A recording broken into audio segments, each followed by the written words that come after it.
ठीक है, चलिए नेक्स्ट स्टार्ट करते हैं। कल हमने वेंचुरीमीटर तक देख लिया था, ठीक है।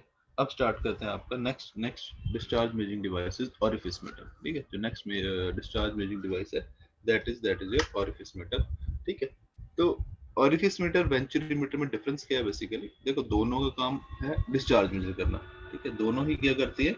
आपका डिस्चार्ज मेजर करते हैं। बट द डिफरेंस इज कि जो वेंचुरीमीटर में होता है, वेंचुरीमीटर उसमें जो पाथ ऑफ द फ्लूइड है दैट इज डिफाइंड, ठीक है ना। हमने वेंचुरीमीटर की शेप ही ऐसी बनाई होती है कि जैसा फ्लूइड, आपका फ्लूइड उसी शेप में फ्लो करेगा, ठीक है ना। तो the path of the fluid is predefined, but in orifice meter हम क्या करते हैं, we do not define the path, ठीक है ना। हम क्या किया, हमने सिर्फ और सिर्फ वाटर के फ्लो में एक ऑब्स्ट्रक्शन क्रिएट कर दी है, वाटर के फ्लो में ऑब्स्ट्रक्शन क्रिएट कर दी है, ठीक है ना। जैसे कि मैं इसकी एक सेक्शन ड्रॉ करता हूँ। बेसिकली हमने किया क्या है, हमने क्या किया इसमें, हमने एक आपकी जो पाइप है, let suppose this is your pipe, section draw करता हूँ, दिस इज योर पाइप। इसके अंदर हमने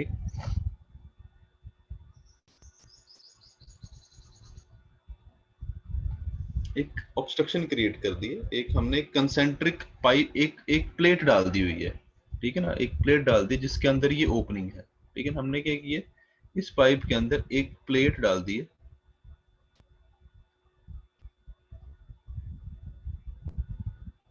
ठीक है, जिसके अंदर ये ओपनिंग है। दिस इज द ओपनिंग,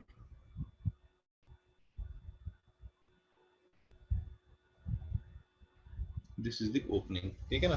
हमने क्या किया, अपनी पाइप के अंदर क्या कर दिया, एक उसकी क्या कर दी है, एक कंसेंट्रिक प्लेट डाल दी है विद एन ओपनिंग, ठीक है। ये आ गई इसकी ओपनिंग, ठीक है ना। अब क्या होगा जब फ्लो आएगा पीछे से, लेट सपोज यहाँ से आपका पीछे से आपका फ्लो आ रहा है, ठीक है। लेट सपोज आपका फ्लूइड है ऑफ डेंसिटी रो, ठीक है ना। जब ये फ्लूइड यहाँ पे आएगा, ठीक है, अब इसको क्या मिलेगी, आगे आगे ऑब्स्ट्रक्शन मिलेगी। तो क्या करेगा, जो आपका फ्लूइड है, ये ऑटोमेटिकली खुद ही क्या करेगा, अपना एक पाथ बनाएगा, खुद ही क्या करेगा, अपना एक पाथ बनाएगा, right.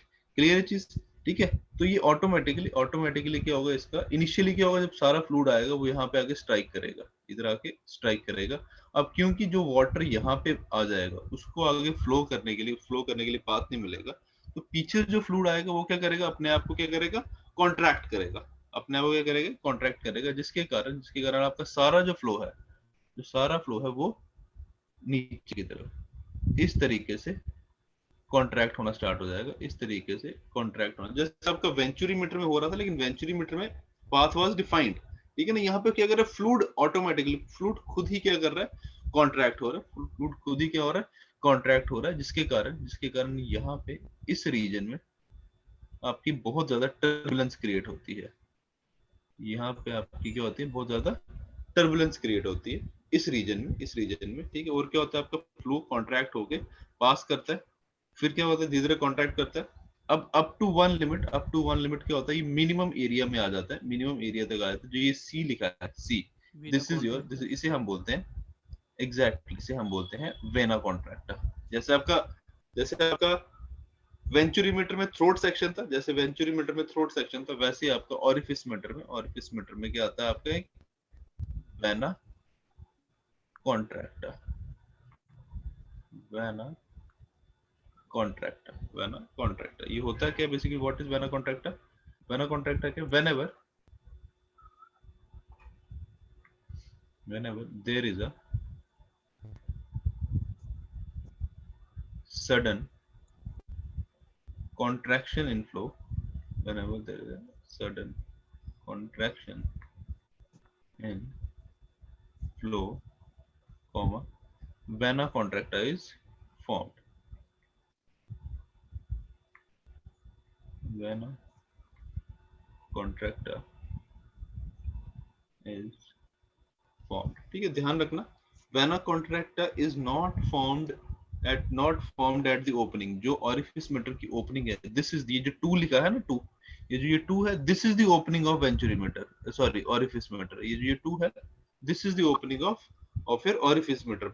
But your vena contract is not formed at the opening, उससे थोड़ा सा आगे जाके, उस ओपनिंग से थोड़ा सा आगे जाके क्या बनता है, वेना कॉन्ट्रैक्टा बनता है, ठीक है। और वेना कॉन्ट्रैक्टा के बाद क्या होता है, फ्लो फिर से आपका क्या स्टार्ट हो जाता है, डाइवर्ज करना स्टार्ट होता है। फ्लो फिर से क्या होता है, डाइवर्ज करना स्टार्ट होता है। तो अब ध्यान से डायग्राम को देखो, फ्लूइड ने अपने फ्लो के कारण एक वेंचुरीमीटर सा बना लिया हुआ है, एक वेंचुरीमीटर सा बना लिया, but we have not predefined the path of the flow. Fluid ने खुद ही क्या किया, अपना एक खुद पाथ बनाया है, ठीक है ना।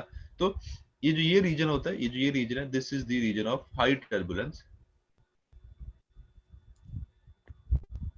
Reason of high turbulence. मतलब यहाँ पे फ्लो क्या हो गया आपका, टर्बुलेंट हो गया, हाई टर्बुलेंस। और ये जो ये रीजन होता है, ये जो ये रीजन है, इसे हम बोलते हैं जोन ऑफ स्टैटिक वाटर, इसे हम बोलते हैं, this region is called zone of static, zone of static water, ठीक है। ये बेसिकली क्या वजह है, एक बाउंड्री टाइप बन जाती है फ्लूइड फ्लो करने के लिए। यहाँ पे पानी यहाँ पे रुक जाता है सारा, और फ्लूइड के लिए एक पाथ बन जाता है, फ्लूइड के लिए एक पाथ बन जाता है फ्लो करने के लिए, फ्लूइड के लिए एक पाथ बन जाता है फ्लो करने के लिए, ठीक है। ठीक है, क्लियर है चीज। तो इसका मतलब जैसे जैसे हमारा फ्लो कॉन्ट्रैक्ट हो रहा है, कन्वर्ज हो रहा है, जैसे हमारा फ्लूइड, आपका क्या हो रहा है, वेलोसिटी बढ़ रही है। और ये रीजन क्या आ जाता है, हाई टर्बुलेंस रीजन। मतलब यहाँ पे फ्लो क्या हो रहा है, टर्बुलेंट फ्लो बन जाता है, आपका फ्लो क्या बन जाता है, टर्बुलेंट फ्लो। और जैसे ही फ्लो आपका वेना कॉन्ट्रैक्टा को क्रॉस करता है, जैसे ही फ्लो आपका वेना कॉन्ट्रैक्टा करता है, तो फ्लूइड फिर से आपका क्या बन जाता है, लेमिनर स्टेज में जाना स्टार्ट करता है, ठीक है ना। तो वेना कॉन्ट्रैक्टा आ गया, whenever there is sudden contraction in flow, vena contracta is found, and after vena contracta, after vena contracta, fluid sorry flow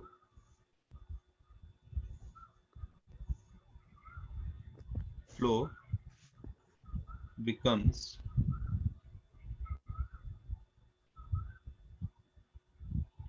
laminar again, ठीक है ना। मतलब आफ्टर वेना कॉन्ट्रैक्ट आपका जो फ्लो है, जो इनिशियली जो आपका फिर से जो टर्बुलेंट हो गया था, और वो फिर से क्या बना स्टार्ट हो जाता है, लैमिनार स्टेज में जाना स्टार्ट करता है, फिर से वो लैमिनार स्टेज में जाना स्टार्ट कर देता है, ठीक है। क्लियर है चीज। तो अब एक चीज बताओ, क्या वेंचुरीमीटर में टर्बुलेंस क्रिएट हो रही थी, जब हमने वेंचुरीमीटर पढ़ा, हमने वहां पे पढ़ा कहीं पे कि क्या वहां पे टर्बुलेंस क्रिएट हो रही है, क्या वेंचुरीमीटर में कहीं पे टर्बुलेंस क्रिएट हो रही, नहीं हो रही थी, एग्जैक्टली नहीं हो रही थी। तो दैट देखो, जहां पे टर्बुलेंस क्रिएट होती है, दैट मींस वहां पे लॉसेस हो रहे हैं, तो इसका मतलब जो ऑरिफिस मीटर से आपको डिस्चार्ज मिलेगा, उसका मतलब क्या होगा, उसकी वैल्यू में क्या होंगे, एरर्स होंगे। तो that means your venturimeter is more accurate device, as compare to your orifice meter, ठीक है, ऑरिफिस मीटर, ठीक है। पर बेसिकली काफी जगहों पे हम ऑरिफिस मीटर यूज करते हैं, क्योंकि बेसिकली ये it is a more cheap device, ठीक है, it is a more cheap device, ठीक है ना। तो what is basically orifice meter, हम यहाँ पे देखते हैं आगे,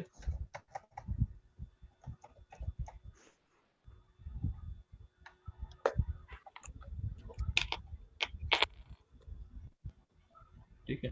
तो basically orifice meter is a relatively cheap device which consists of a flat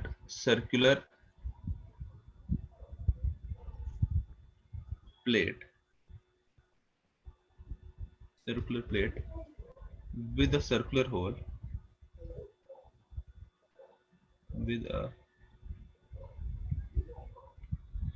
circular hole called orifice. इस होल को हम क्या बोलते हैं, ऑरिफिस, ठीक है ना। इन जनरल कहीं किसी भी कंटेनर में जो ओपनिंग है, किसी भी चीज में जो ओपनिंग है, उसको ऑरिफिस बोलते हैं, ठीक है ना। Orifice which is concentric, which is concentric with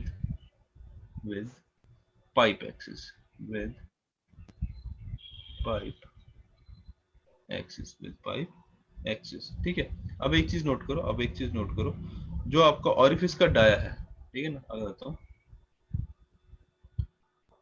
the dia of the orifice, dia of the orifice may vary from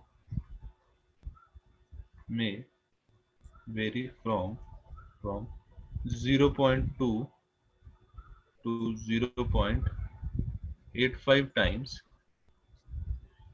times the orifice dia. The dia of the orifice may vary from 0.5 to 0.85 times the diameter of the pipe of the pipe, but generally it is kept as, अगर इसको मैं D2 ले लूं, but generally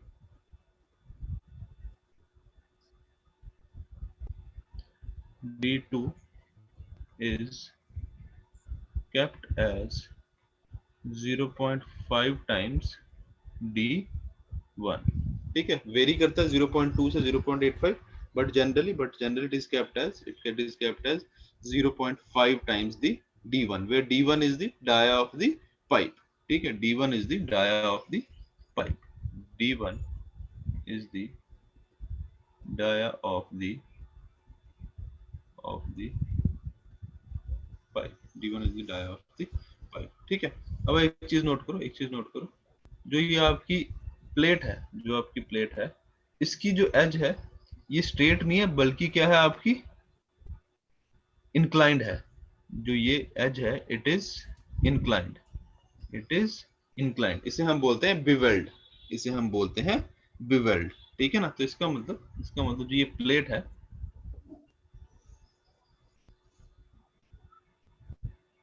the plate is beveled at an angle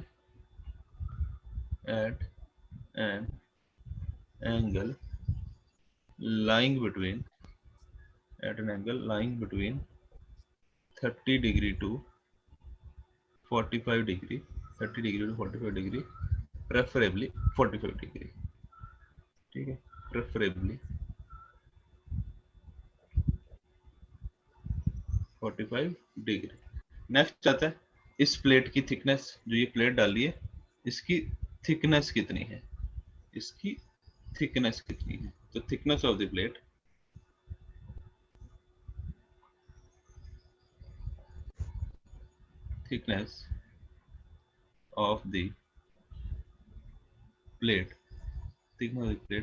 T should be less than or equal to 0.05 times D1, 0.05 times D1।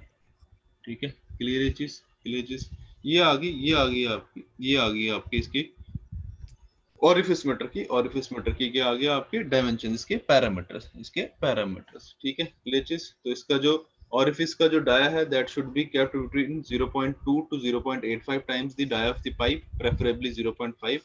जो thickness है that is 0.05 times D1 and the angle of bevel वो आपको कितना 30 degree to 45 degree.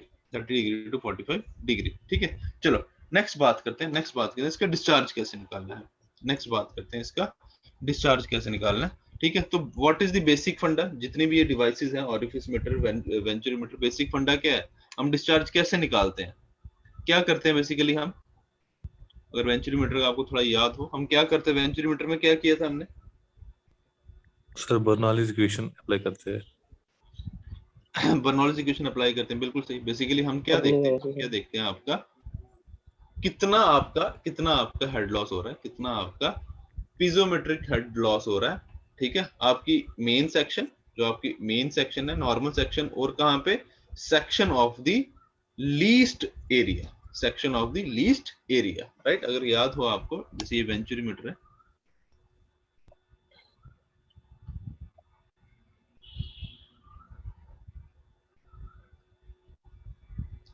ठीक है, venturimeter में क्या किया था हमने, ये आपका नॉर्मल सेक्शन 1 और ये आपका, ठीक है, ये नॉर्मल सेक्शन 1 और ये सेक्शन 2, इन दोनों के बीच में हमने क्या की थी, बर्नौली सीरीज लगाई थी, और क्या निकाला था आपका, क्या निकाला था आपका, लॉस निकाला था, जिसको हमने डिनोट किया था H से, जिसको हमने डिनोट किया था, कहाँ गया, जिसको हमने डिनोट किया था H से, ठीक है ना, ये आ गया डिफरेंशियल हेड ऑफ वेंचुरीमीटर। ठीक है, तो ऑरिफिस मीटर में भी यही करना है हमने, ऑरिफिस मीटर में हमने यही करना है कि आपका नॉर्मल सेक्शन और section of the least cross sectional area section of the least cross sectional area, उसके बीच में क्या करना है, हमने एनर्जी इक्वेशन लगानी है। ठीक है, तो यहाँ पे आपका section of least cross sectional area कौन सा होगा, कौन सा होगा, नॉर्मल सेक्शन तो आ गया 1, सर वेना 2 कॉन्ट्रैक्टा, एग्जैक्टली, नहीं 2 नहीं होगा, सी वेना कॉन्ट्रैक्टा, ठीक है ना, वेना कॉन्ट्रैक्टा क्या आ गया, vena contracta is the section of least cross section area. ठीक है, तो ध्यान रखना यहाँ पे जो वेना कॉन्ट्रैक्टा है, it is the section of least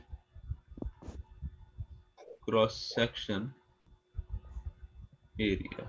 ठीक है, it is the section of least cross sectional area, तो दैट मींस यहाँ पे वेलोसिटी क्या होगी वेना कॉन्ट्रैक्टा पे, मैक्सिमम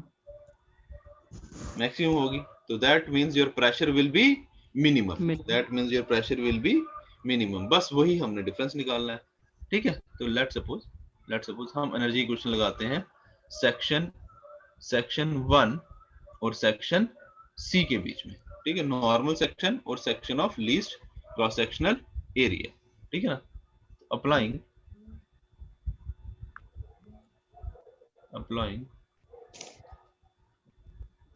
energy equation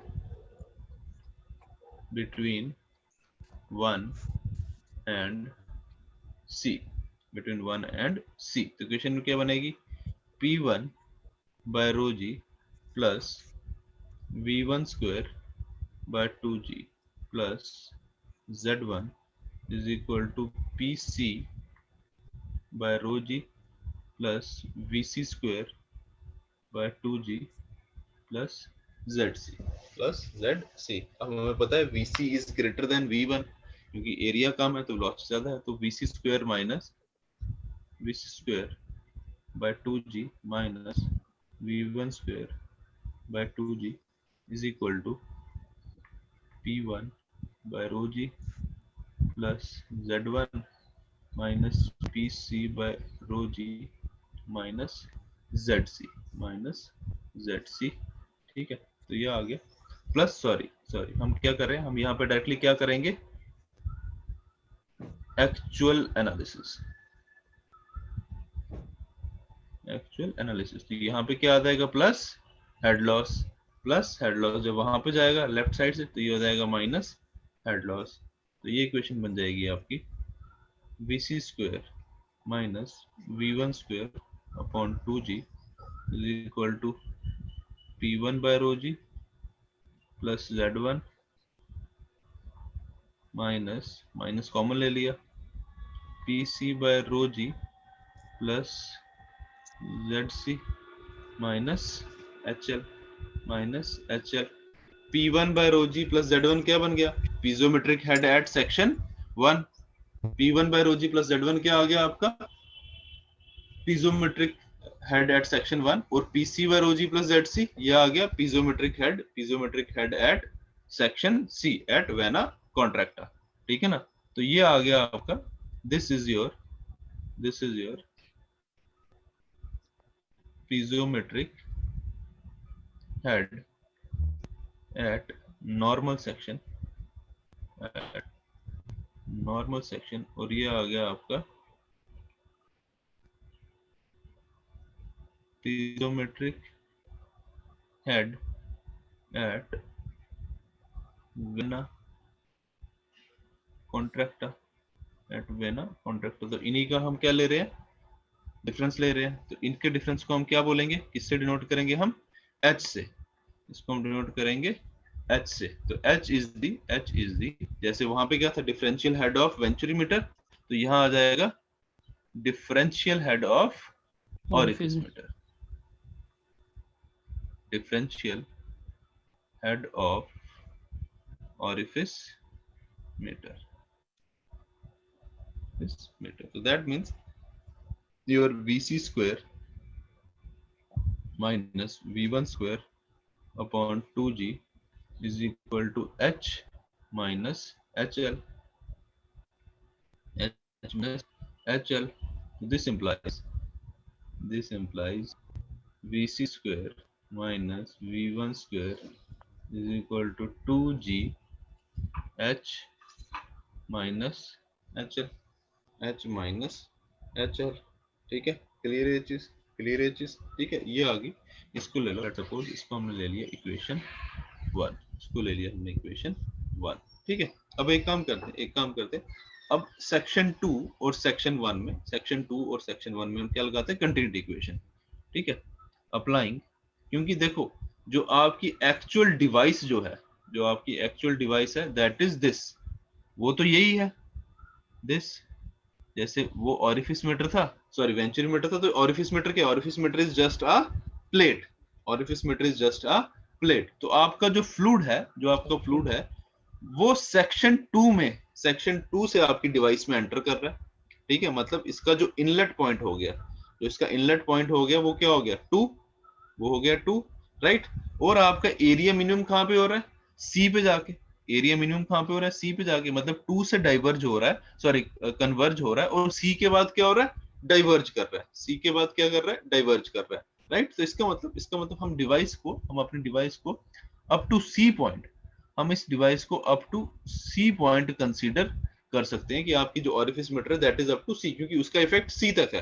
क्योंकि जब आपका फ्लो कन्वर्ज हुआ सी के बाद जाके, सी पॉइंट वेना कॉन्ट्रैक्टा के बाद जाके वो उसने क्या करना है, डाइवर्ज करना स्टार्ट किया, तो that means your inlet area is 2 D2, inlet dia is D2, and your out exit जो डाया है, जो एग्जिट एरिया है that is C, that is at vena contracta, ठीक है, क्लियर चीज। तो हम क्या करते हैं, लेट सपोज लगाओ कंटिन्यूटी इक्वेशन,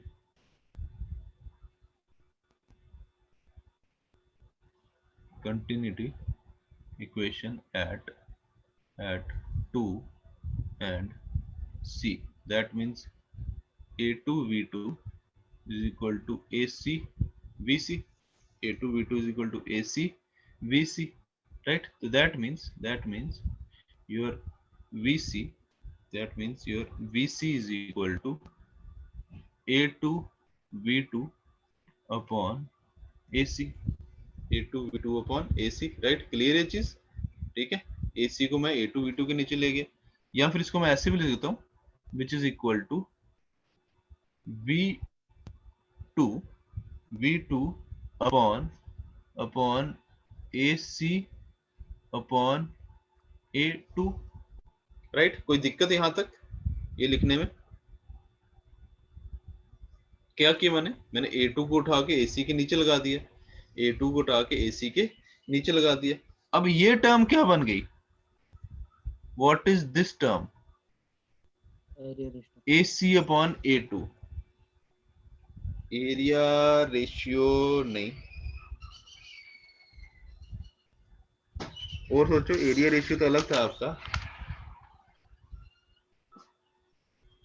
उसमें नॉर्मल एरिया ऊपर था और आपका जो वेना कॉन्ट्रैक्टा का एरिया नीचे था। ये हमने पीछे पढ़ा भी था, output exit area upon inlet area, इसके रेशियो क्या बोलते हैं, exit upon inlet, coefficient of contraction, sir. exactly, this is the coefficient of contraction, this AC upon A2, this is the coefficient of contraction of venturimeter or orifimeter,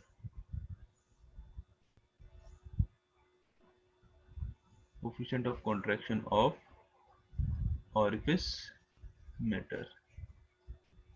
Orifice matter. This is the coefficient of contraction of orifice matter. AC upon A2. Exit area upon inlet area. Exit area upon inlet area. क्योंकि हमारा venturi meter में exit area और inlet area same था.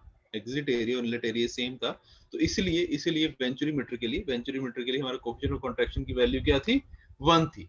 Coefficient of contraction की value 1 थी. But orifice metre में ऐसा नहीं होगा. ऑरिफिस मीटर में ऐसा नहीं होगा. ऑरिफिस मीटर में ऐसा नहीं होगा क्योंकि आपका 2 का एरिया, ये एरिया और ये एरिया क्या होगा? अलग होगा. तो इसलिए यहाँ पे कोएफिशिएंट ऑफ कंट्रैक्शन की वैल्यू 1 नहीं होगी, जबकि 1 से कम होगी. क्योंकि सीधी सी बात है, AC area of vena contracta वो क्या होगा? कम होगा as compare to area of your orifice. तो दैट मींस इस इक्वेशन को मैं कुछ इस तरीके से लिख सकता हूँ.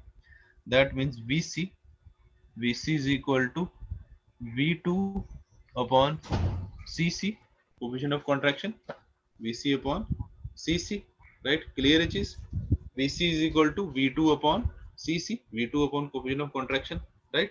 तो इसको मैं सब्स्टिट्यूट कर दूंगा इक्वेशन 1 में. Putting in first. तो क्या बन गई मेरी इक्वेशन? यहाँ पे VC स्क्वायर था, ये बन जाएगा V2 square upon CC square. तो ये बन गया मेरा V2 square upon CC square minus V1 square is equal to 2GH minus HL, 2GH minus HL, right?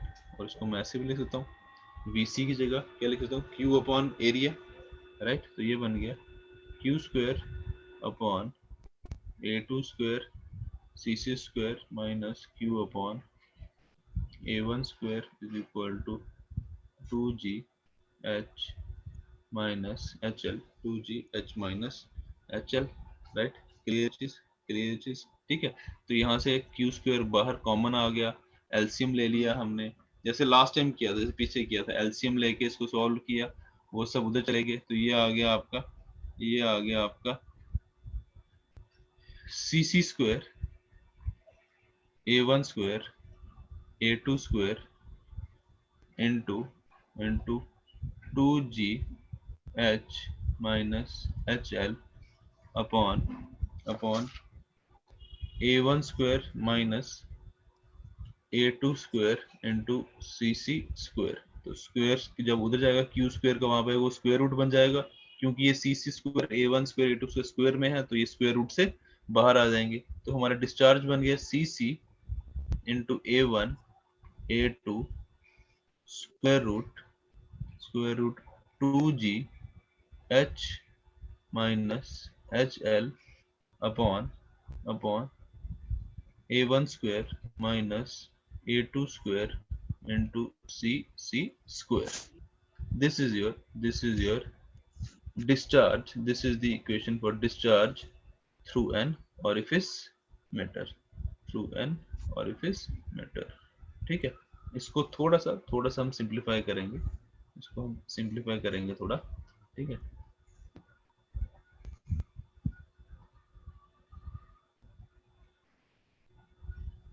ठीक है, ये हमारा discharge through an orifice meter. ठीक है, इसको थोड़ा सिंप्लीफाई करेंगे. ठीक है, अगर मैं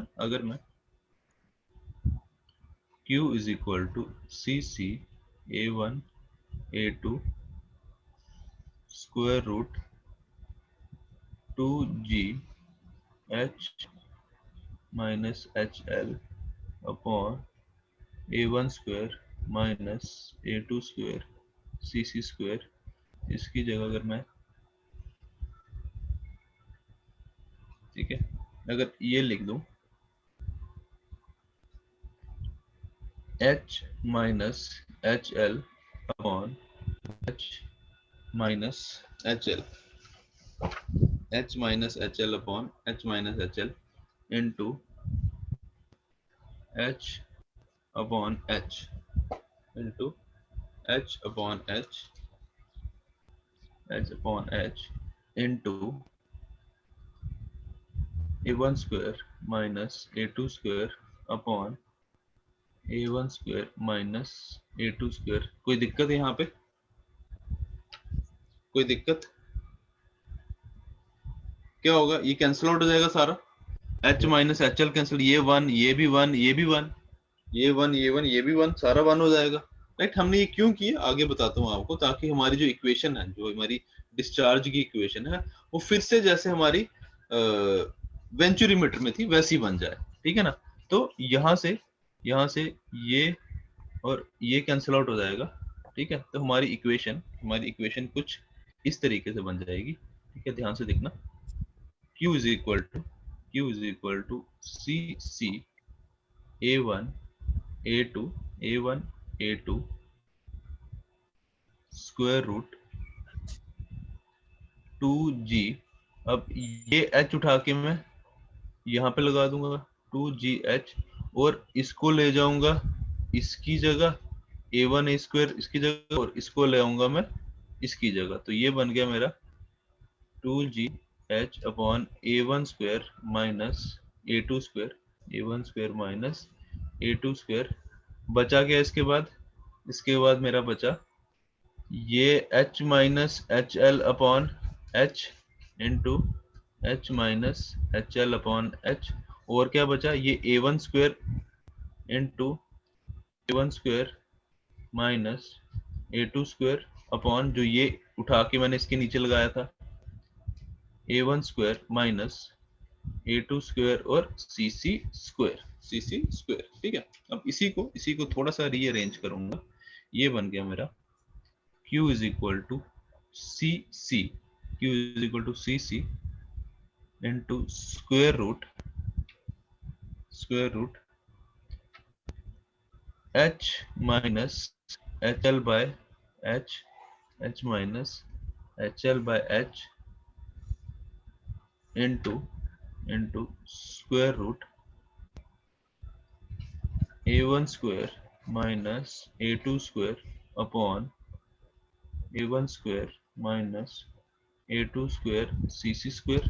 ठीक है, मतलब एक ये टर्म लिख ली मैंने, ये टर्म लिख ली और ये टर्म लिख ली। अब बचा क्या? Into A1 A2 square root 2GH A1 square minus A2 square, A1 square minus A2 square. Right, ये टर्म कुछ देखी लग रही है। अगर मैं वेंचुरीमीटर में आऊँ, वेंचुरीमीटर का अगर हम डिस्चार्ज देखें, तो डिस्चार्ज ऑफ वेंचुरीमीटर, अगर जो थ्योरेटिकल डिस्चार्ज था यही था, A1 A2 square root 2GH upon A1 square minus A2 square, यही था। और अगर मैं एक्चुअल डिस्चार्ज पे आऊँ, वो क्या था आपका?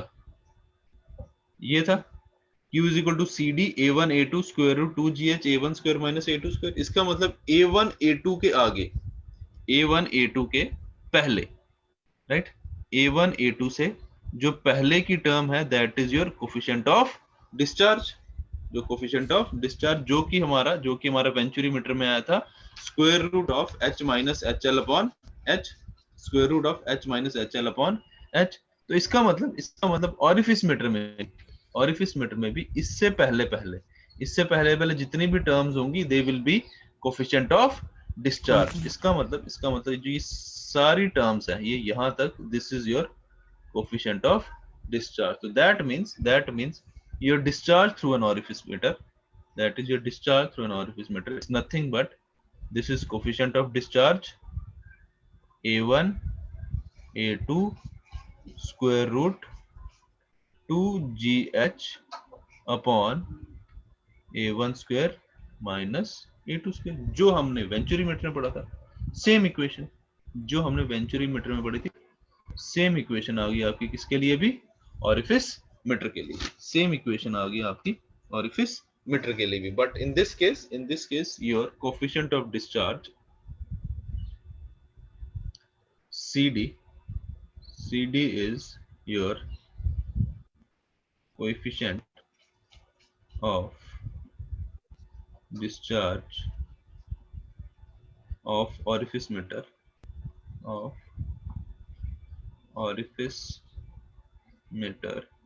and it is equal to CC square root h minus HL upon h into square root a1 square minus a2 square upon a1 square minus a2 square cc square. This is the coefficient of discharge. This is the coefficient of discharge of orifice method. ठीक है, तो डरने की जरूरत नहीं है, कोई नहीं पूछता है ये। अगर आपको कई बार क्वेश्चन में आ भी गया तो वेंचुरीमीटर का पूछ लेते हैं, square root of h minus H L upon H. ठीक है, तो पेपर में आया भी अगर तो वो वेंचुरीमीटर का पूछते हैं। ठीक है, यहाँ पे आपको देखो जो कोफिशिएंट ऑफ डिस्चार्ज होता है, जो मैन्युफैक्चरर होता है, जो आप जब आप मार्केट से खरीदते हो, ठीक है ना, आपका कोई भी डिवाइस, तो coefficient discharge is given by the manufacturer only. ठीक है ना, वो आपको सीडी की डायरेक्ट वैल्यू दी होती है कि भाई इस डिवाइस का सीडी है 0.64, 0.75, 0.88 जो भी है। हमें सिर्फ क्या करना है, ये देखो A1 A2 भी हमें पता होगा, A1 A2 हमें पता होगा। A1 आ गया आपका, what is A1? A1 is the area of the pipe. A1 is the area of the pipe. A1 it is the area of cross sectional area. A1 is the cross sectional area of pipe. A2 is the A2 क्या होगा? What is A2? Cross sectional area of orifice meter. Orifice meter, orifice meter ये भी हमें manufacturer से पता होगा, जब हम मार्केट से खरीदेंगे orifice meter, वो किसी पर्टिकुलर डाया का खरीदेंगे। ठीक है, तो A1 A2 हमें पता है, G भी हमें पता है 9.81। हमें निकालना क्या है? हमें सिर्फ और सिर्फ कैलकुलेट करना है H। हमें सिर्फ और सिर्फ कैलकुलेट करना है H, और H कैलकुलेट करने के सेम तरीके जो हमने वेंचुरीमीटर में पढ़े थे, एग्जैक्टली सेम मेथड है आपकी यहाँ पे भी H निकालने के। एक लगा दो लगा लो, आपके पहला मेथड आ गया यूजिंग 2 पीजोमीटर्स, उसके बाद आ गया सिंपल यू ट्यूब मैनोमीटर, और थर्ड आ गया इन्वर्टेड यू ट्यूब मैनोमीटर। ठीक है, वो यूज करके हम क्या निकालेंगे? H निकाल लेंगे। H निकाल के क्या आ जाएगा हमारा? Discharge through an orifice meter. ठीक है, हमारा क्या आ जाएगा? डिस्चार्ज आ जाएगा वहां से। ठीक है, क्लियर है ये चीज सबको? क्लियर है चीज सबको? ठीक है, नेक्स्ट बात करते हैं। ये तो बात की हमने ऑरिफिस मीटर की, orifice meter as a device, orifice meter as a device. अब लेट सपोज हमारे पास एक कंटेनर है, लेट सपोज हमारे पास एक कंटेनर है,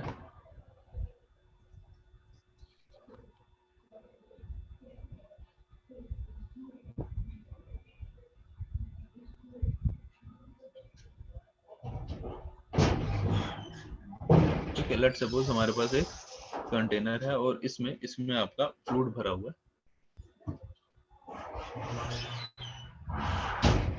इसमें आपका फ्लूइड भरा हुआ है। ठीक है, और इस कंटेनर में लेट सपोज एक आपने ओपनिंग है इस कंटेनर में, लेट सपोज एक ओपनिंग है इसकी, this is the opening of area A. ठीक है, एक सर्कुलर ओपनिंग है ऑफ एरिया स्मॉल ए, और जो कंटेनर है इसकी ओपनिंग है, जो ओपनिंग है एक सिलिंड्रिकल कंटेनर है, इसका एरिया है कैपिटल ए, इसका एरिया है कैपिटल ए। ठीक है, लेट सपोज जो ये ओपनिंग है it is at a depth of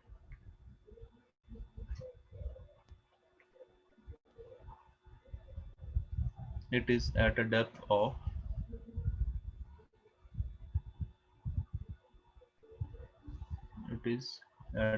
of h, it is at a depth of h। ठीक है, क्लियर है चीज? ठीक है, तो जब ये आपका लेट सपोज ओपनिंग है, तो दैट मींस यहाँ से आपका फ्लूइड क्या आएगा? बाहर आएगा। यहाँ से आपका फ्लूइड क्या आएगा? बाहर आएगा। Let suppose it comes out at a velocity, इसको हम ले लेते हैं v, या इसको हम लेते हैं v, थ्योरेटिकल लेते हैं। ठीक है, थ्योरेटिकल, इससे पहले हम थ्योरेटिकल एनालिसिस करेंगे इसका, फिर एक्चुअल करेंगे। ठीक है, अब हमें बोलता है कि कैलकुलेट इस v थ्योरेटिकल की वैल्यू निकालनी है, इस थ्योरेटिकल वेलोसिटी की वैल्यू निकालनी है। थ्योरेटिकल वेलोसिटी की वैल्यू निकालनी है, जो वेलोसिटी कहाँ होगी, just outside the orifice, just outside the orifice. ठीक है, क्लियर चीज। जैसे ही फ्लूइड आपका इस ऑरिफिस से, इस ओपनिंग से बाहर आएगा, इस ओपनिंग से बाहर आएगा, उसकी वेलोसिटी हो जाएगी v थ्योरेटिकल। ठीक है, तो नेक्स्ट हम पढ़ते हैं, नेक्स्ट हम पढ़ेंगे हमारा flow through an orifice. This is flow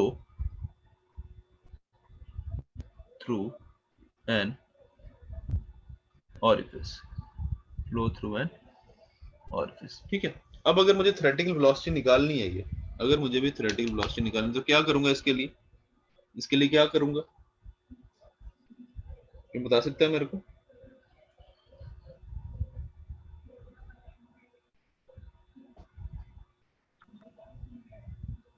सोचो, थोड़ा सा दिमाग लगाओ, क्या करेंगे? देखो, इतना तो पता है, बर्नौलीज थ्योरम लगानी है, बर्नौलीज इक्वेशन लगानी है। ठीक है, लेकिन लगानी कहाँ पे है, लगानी कहाँ पे है? 2 पॉइंट तो लेने पड़ेंगे ना बर्नौलीज इक्वेशन लगाने के लिए। अगर हमें एनर्जी इक्वेशन अप्लाई करनी है तो उसके लिए हमें 2 पॉइंट्स लेने पड़ेंगे। अब वो 2 पॉइंट कौन से होंगे, कहाँ पे लोगे 2 पॉइंट? एक तो वो पॉइंट एक पॉइंट तो वहां पे लेंगे जहां पे आपको वेलोसिटी निकालनी है, जो v थ्योरेटिकल निकालनी है, that is just outside the orifice, opening के जस्ट बाहर। ठीक है ना, एक पॉइंट तो लेंगे हम, एक पॉइंट लेंगे हम। ये जो ऑरिफिस है, ये जो आपका ऑरिफिस है, ये जो ओपनिंग है, इसके जस्ट आउटसाइड, लेट्स सपोज यहाँ पे इधर एक पॉइंट ले लो, जस्ट आउटसाइड द ऑरिफिस, एक पॉइंट ले लिया ये। दूसरा पॉइंट कहाँ लोगे, दूसरा पॉइंट कहाँ लोगे?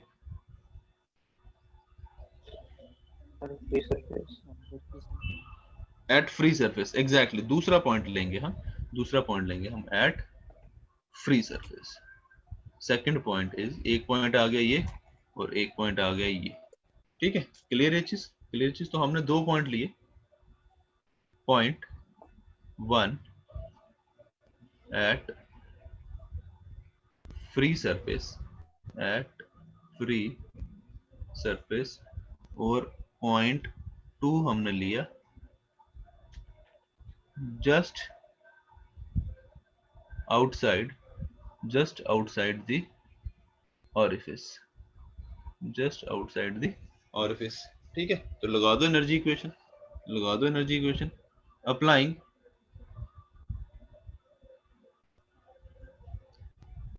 Energy equation between first and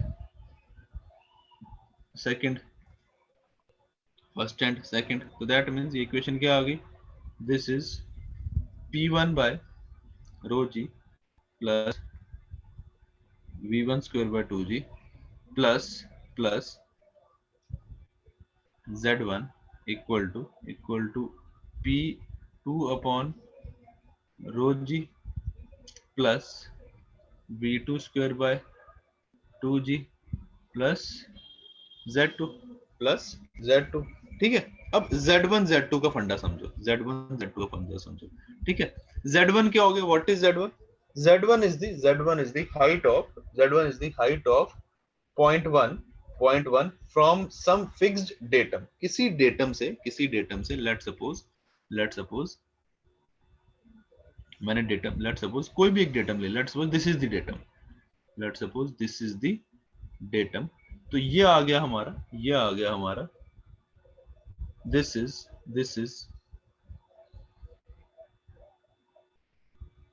Z1, this is Z1, and this is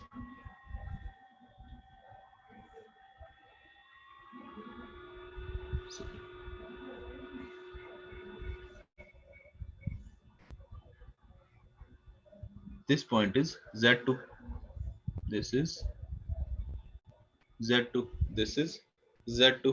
तो that means मैं Z1 को कैसे लिख सकता हूँ, ये आ गया मेरा, this is P1 by rho g plus V1 square by 2g plus Z1 को मैं minus h, Z2 plus h, Z2 plus h ऐसे लिख सकता हूँ मैं। Z1 को मैं Z2 plus h लिख सकता हूँ, राइट। Z1 की जगह लिख दिया मैंने Z2 plus H equal to P2 by rho g, V2 की जगह V थ्योरेटिकल का स्क्वायर, यही तो मैं निकालना है, 2G प्लस Z2। तो इसका मतलब ये Z2 और ये Z2 कैंसिल आउट, ये Z2 और ये Z2 कैंसिल आउट। और क्या क्या कैंसिल आउट होगा?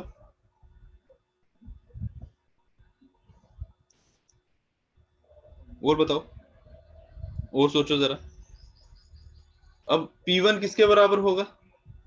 P1 किसके बराबर होगा?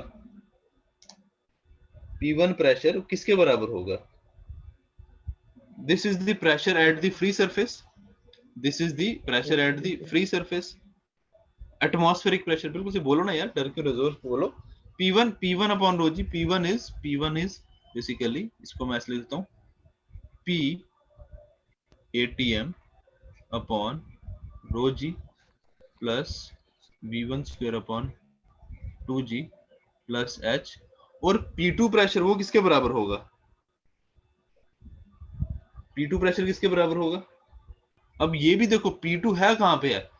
Just outside the orifice, orifice से बाहर, मतलब it is also exposed to atmosphere, it is also exposed to atmosphere. जो P2 पॉइंट है वो भी तो आपका ओपन में है ना, इट इज नॉट इनसाइड, ये ऑरिफिस से बाहर है, जस्ट आउटसाइड द ऑरिफिस। तो दैट मींस जो P2 होगा वो भी एटमॉस्फेरिक प्रेशर के बराबर होगा, ठीक है ना। This is P ATM by rho g plus V theoretical का स्क्वायर अपॉन 2G। क्लियर है चीज?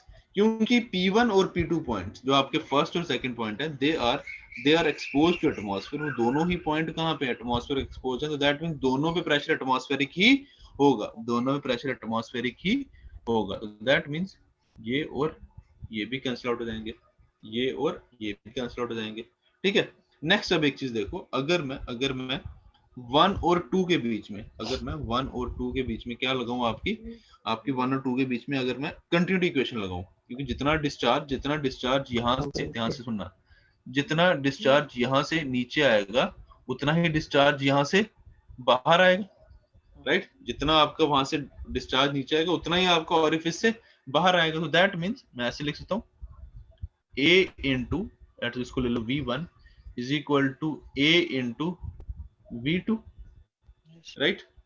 A into V1 is equal to A into V2।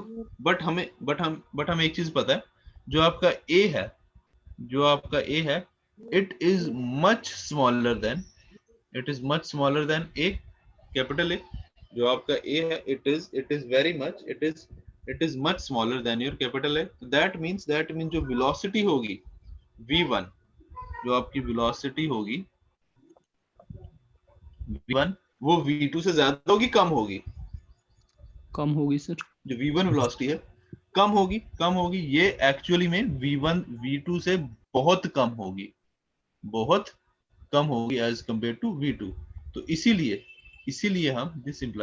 हम V1 को अप्रोक्सीमेटली 0 के बराबर ले लेते हैं, ठीक है ना। Since V1 is very much less than V2, इसलिए हम V1 को हम 0 कंसिडर करते हैं relative to V2, relative to theoretical velocity हम V1 को क्या कंसिडर करते हैं? 0। तो दैट मींस जो ये टर्म है V1 स्क्वायर अपॉन 2G, ये भी किसके बराबर होगी? 0 के बराबर। तो अल्टीमेटली बचा क्या हमारा H is equal to V theoretical square upon 2G। Ultimately बचा क्या हमारा? H is equal to V theoretical square upon 2G। तो दैट मींस जो थ्योरेटिकल वेलोसिटी किसके बराबर आ जाएगी? This implies V theoretical is equal to square root of 2GH, square root of 2GH, right? तो that means, ध्यान से सुनना, that means अगर हमने किसी भी पॉइंट ऑफ टाइम में, मतलब कभी भी आपने अगर लेट सपोज वेलोसिटी निकालनी है किसी भी पॉइंट ऑफ टाइम पे, अगर आपने लेट सपोज आपने थ्योरेटिकल वेलोसिटी निकालनी, वो किसके बराबर आएगी? हमें क्या करना है? हमें सिर्फ और सिर्फ हेड नोट करना है, हमें क्या करना है, सिर्फ और सिर्फ हेड कैलकुलेट करना है कि उस समय हेड कितना है, right. This is theoretical velocity. तो इसका मतलब देखो 2 और g ये तो हमें पता है, 2 और g तो हमें पता है, सिर्फ h is the variable, h is the variable. जैसे जैसे जैसे ये फ्लो नीचे आता जाएगा, हमारी h की वैल्यू क्या होती जाएगी, कम होते जाएगी, h की वैल्यू क्या हो जाएगी, कम हो जाएगी, ठीक है ना। तो इसका मतलब अगर हमें किसी भी पॉइंट ऑफ टाइम पे हमें ये वेलोसिटी निकालनी है कि भाई ऑरिफिस में से फ्लो किस वेलोसिटी से बाहर आ रहा है, किस वेलोसिटी से बाहर आ रहा है, हमें क्या करना है, हमें सिर्फ और सिर्फ ये h की वैल्यू निकालनी है, हमें ये h की value, because h is the only variable in this equation, h is the only variable in this equation. So that means your theoretical velocity, through an orifice is nothing but square root of 2gh, 2gh, ठीक है। ये तो आगे theoretical velocity। अब theoretical discharge किसके बराबर होगा,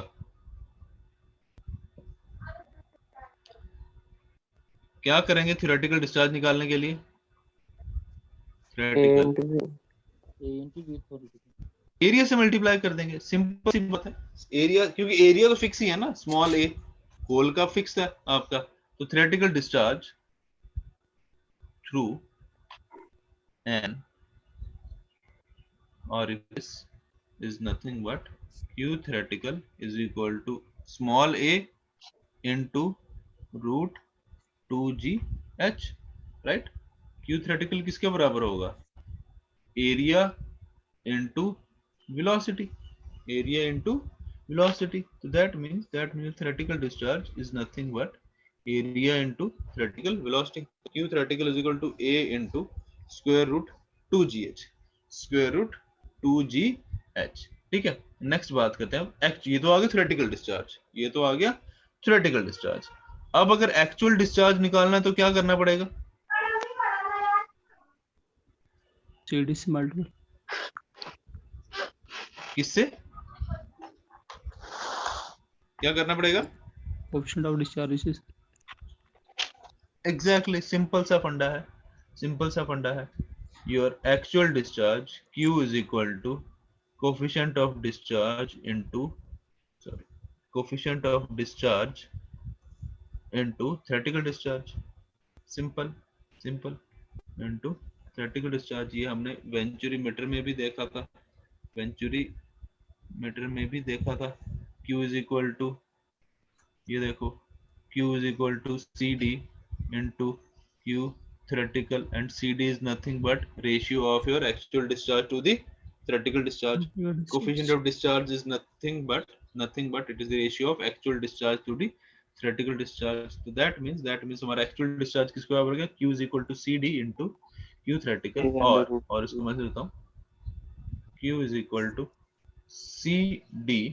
cd into area upon into under root 2gh into under root 2gh। This is the actual discharge through an orifice, ठीक है। orifice की बात कर रहा हूँ, orifice meter की बात नहीं कर रहा हूँ, तो ध्यान रखना, इससे कंफ्यूज मत होना, क्योंकि हम बात कर रहे हैं orifice की, not orifice meter।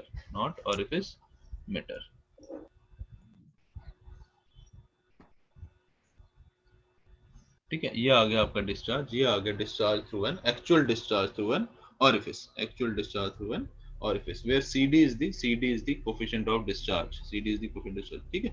cd को तो ये एक्सप्रेस करने का एक तरीका तो ये आ गया, cd is nothing but ratio of actual discharge to the theoretical discharge। एक तरीका तो ये आ गया cd को एक्सप्रेस करने का, एक और तरीका है cd एक्सप्रेस करने का, that is cd is equal to coefficient of discharge is equal to coefficient of contraction into coefficient of velocity।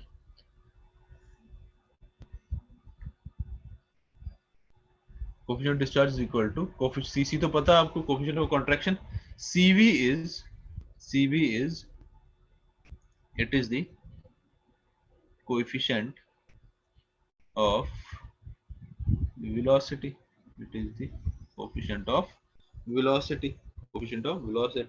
ठीक है। अब coefficient of velocity किसके बराबर है, अब बात करते हैं कोफिशिएंट ऑफ वेलोसिटी किसके बराबर है। जैसे हमारा कोफिशिएंट ऑफ डिस्चार्ज किसके बराबर है, actual discharge upon theoretical discharge, actual discharge upon theoretical discharge. So that means your coefficient of velocity is nothing but it is the ratio CD of by CC. actual velocity upon नहीं velocity की बात करें ना, velocity coefficient of velocity, ठीक है। तो coefficient of velocity is nothing but it is the ratio of actual velocity upon theoretical velocity, actual velocity upon theoretical velocity. So that means इसको पहले मैं बॉक्स में डाल देता हूँ। So that means your V is nothing but CV into V theoretical, या फिर इसको मैं ऐसे लेता हूँ, अगर ऑरिफिस की बात करूं तो V is equal to CV root 2GH, अगर मैं ऑरिफिस की बात करूं, क्योंकि ऑरिफिस में आपकी जो थ्योरेटिकल वेलोसिटी थी वो किसके बराबर थी, रूट 2GH के बराबर ही थी, रूट 2GH के बराबर थी, राइट। तो actual velocity is nothing but v is equal to cv root 2gh, ठीक है। तो ये आ गया हमारा कोफिशिएंट ऑफ वेलोसिटी, ठीक है। क्लियर है चीज। एक क्वेश्चन करेंगे, क्वेश्चन लिखो a fluid jet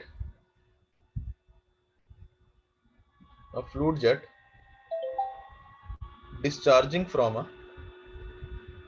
fluid jet discharging from a 4 centimeter, a fluid jet discharging from a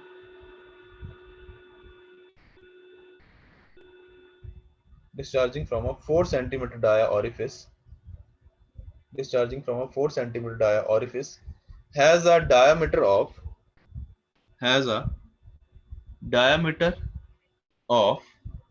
3 centimeter, has a diameter of 3 centimeter at its vena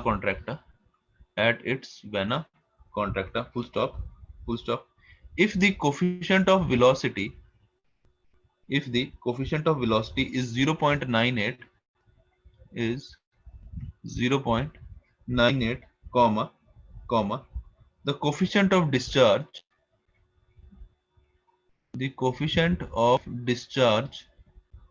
of orifice will be, ये सामने option लिखे हैं 4, मैंने option देख लो, सामने लिखे हैं, ठीक है सर। क्वेश्चन रिपीट करना है। हमें क्या दिया, ये बोलता है a fluid jet discharging from a 4 centimeter dia, orifice, has a diameter of 3 centimeter, at its vena contracta, full stop. If the coefficient of velocity is 0.98, comma, the coefficient of discharge of the orifice will be, option लिखे हैं सामने, ठीक है। CV given है, हमें CD निकालना है, ठीक है। CC आपको पता है कैसे निकालते हैं,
ठीक है, सीसी निकालो पहले।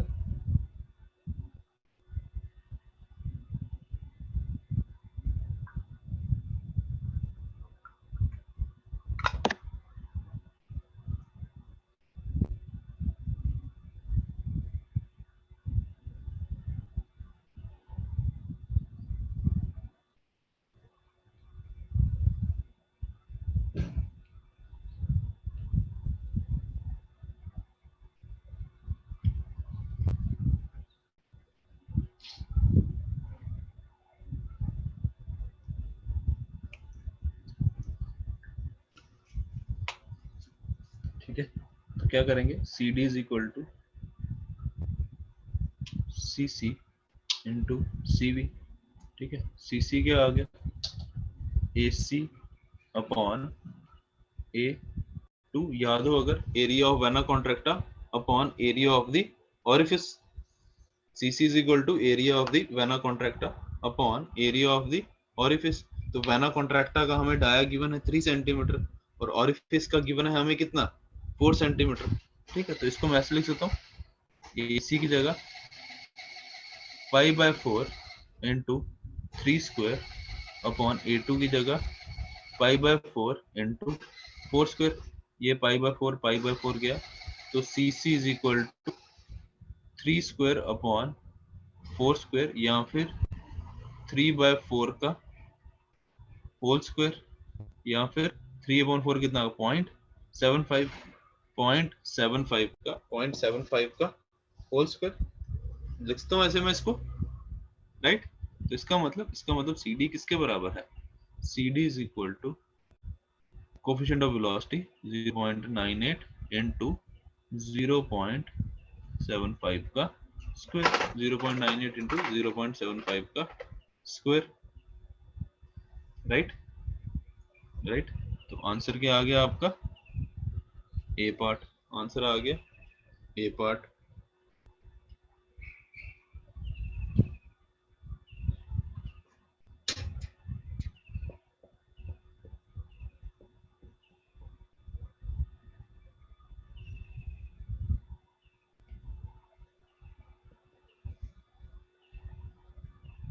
समझ आया सबको?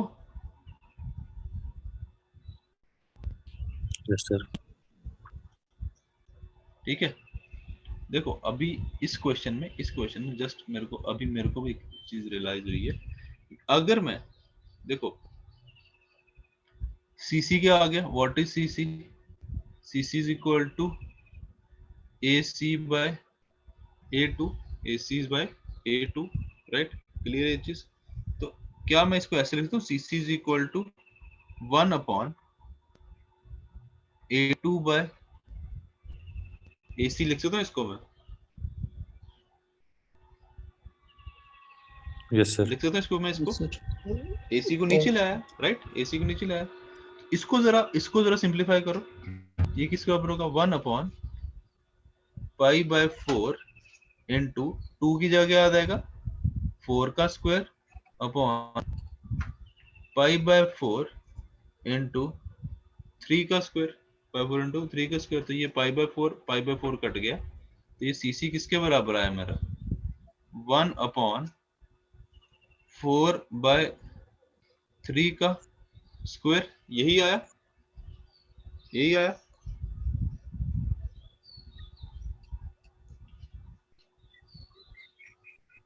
कोई डाउट किसी को यहाँ तक? No sir. ठीक है, तो 4/3 किसके बराबर होता है, 4/3 किसके बराबर है,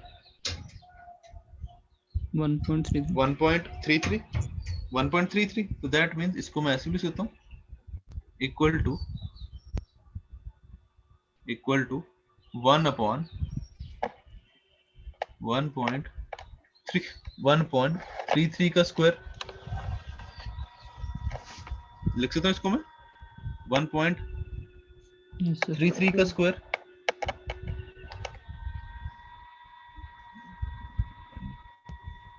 इसको मैं लेता हूँ 1.33 का स्क्वायर। तो इसका मतलब सीसी किसके बराबर आ गया, मेरा सीसी आ गया, सीसी इज इक्वल टू 1 अपॉन 1.33 का स्क्वायर। तो दैट मींस इस केस में मेरा कोफिशिएंट ऑफ डिस्चार्ज किसके बराबर आ जाएगा, CV 0.98 into 1.33 का स्क्वायर, यहाँ पर इसको मैं दे देता हूँ, इक्वल टू 0.98 अपॉन 1.33 का स्क्वायर। इसका मतलब डी पार्ट भी सही आंसर है, इसका मतलब डी पार्ट भी सही आंसर है। क्या बोलते हो? अगर इसको मैं इस तरीके से करूं तो इसका मतलब डी पार्ट भी सही आंसर है।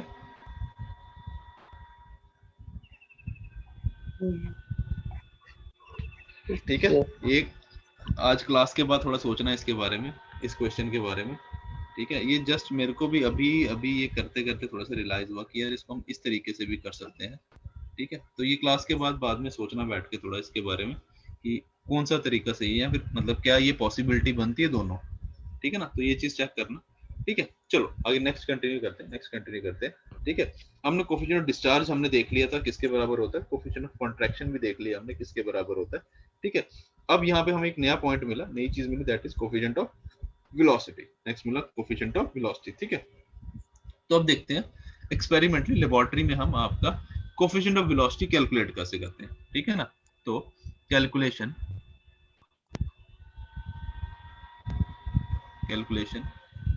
of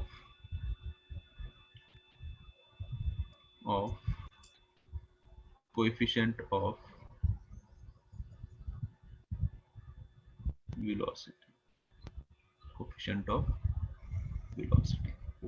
velocity, ठीक है। तो इसके लिए क्या करते हैं, इसके लिए हम एक एक्सपेरिमेंट सेटअप करते हैं। ठीक है ना, तो लेट सपोज हम क्या करते हैं, एक कंटेनर लेते हैं, दिस इज अ कंटेनर। ठीक है,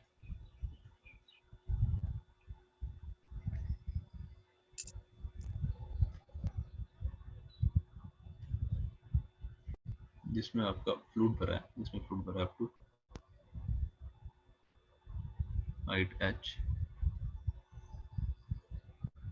अप टू हाइट h, और सेम इसमें भी एक स्मॉल ओपनिंग है इसके बॉटम के पास। ठीक है, small opening of area A, small opening, circular opening of area A। ठीक है, तो इसकी हाइट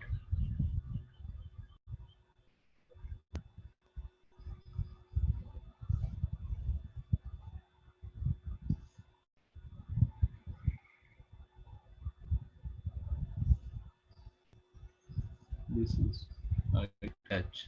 इज हाइट h। ठीक है, तो अब क्या होगा, बेसिकली जब आपका ये ओपनिंग, जब हम ये ओपनिंग खोलेंगे, ऑब्वियसली बात है आपका जो फ्लूइड होगा वो यहाँ से क्या होगा, आपका बाहर आएगा, फ्लूइड आपका यहाँ से बाहर आएगा। राइट, क्लियर चीज। बस हमने वही चीज नोट करनी है कि आपका जो फ्लूइड जब बेसिकली जब इतनी हाइट ऑफ वाटर होगी, फ्लूइड ऑब्वियसली बात है यहाँ से थोड़ा सा आगे जैसे नीचे गिरेगा, कुछ ऐसे ही पाथ बनेगा फ्लूइड का आपका। अब ऐसा तो है नहीं है कि फ्लूइड यहाँ से निकला और यहीं से ऐसे नीचे गिर गया, अब ऐसा तो होगा नहीं।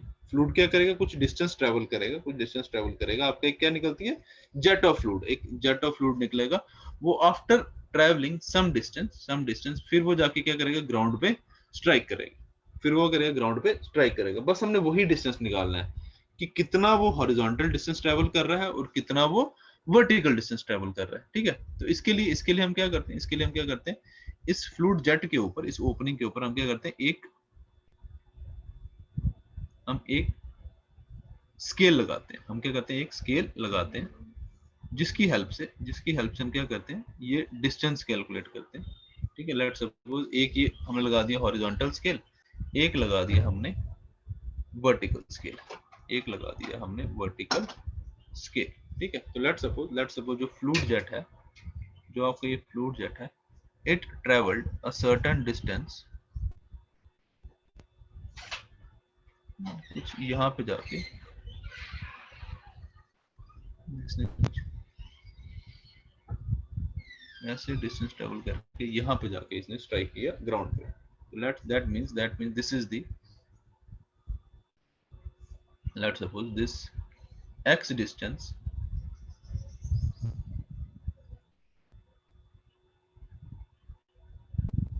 इसको ले लो x distance, ये x distance ने हॉरिजॉन्टली ट्रेवल किया and let's suppose this is the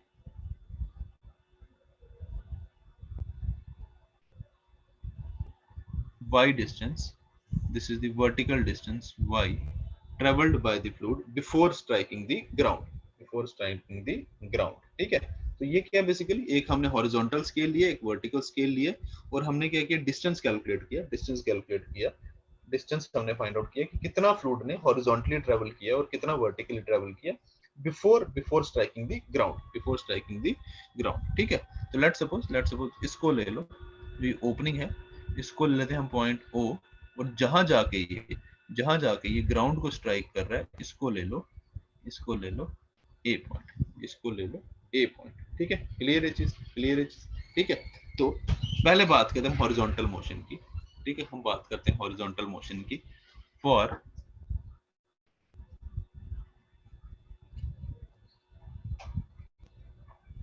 horizontal motion OA, for horizontal motion OA, ठीक है। तो लेट्स सपोज जो आपका जो हॉरिजॉन्टल डिस्टेंस है that is your x, horizontal distance है x, ठीक है। ये डिस्टेंस किसके बराबर होगा, horizontal distance is equal to velocity into time, सीधी सी बात है, ठीक है। लेट्स सपोज जब ये फ्लूइड है आपका, ये जो फ्लूइड है, लेट्स सपोज ये आपका इस ओपनिंग से वेलोसिटी v से निकल रहा है, तो that means your horizontal distance x is equal to velocity into time, so that means इसने t टाइम लिया, ये आ गया time t is equal to x upon v, ठीक है। तो after this much time it strikes the ground, ठीक है ना। तो मतलब जो आपका horizontal distance x is equal to v into t and t is equal to x upon v, ये बात होगी आपकी हॉरिजॉन्टल मोशन की। अब बात करते हैं वर्टिकल मोशन के लिए, फॉर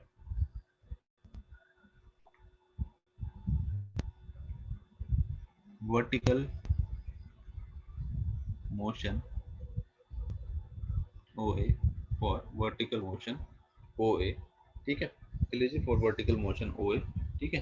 अब वर्टिकल मोशन की बात करनी है हमें, वर्टिकल मोशन की बात करनी, नीचे की तरफ जा रहा है, तो S इज इक्वल टू, ये याद हो आपको, जो वर्टिकल मोशन के लिए आपकी S is equal to UT plus half GT square, ये इक्वेशन है, S is equal to UT plus half GT square, ठीक है। तो इसका मतलब S कितना है, what is the vertical distance, S is equal to y, initial velocity तो जीरो थी, तो 0 प्लस 1/2 g, t हमने यहाँ पे कैलकुलेट कर लिया, तो t की जगह क्या आ जाएगा, x square v square,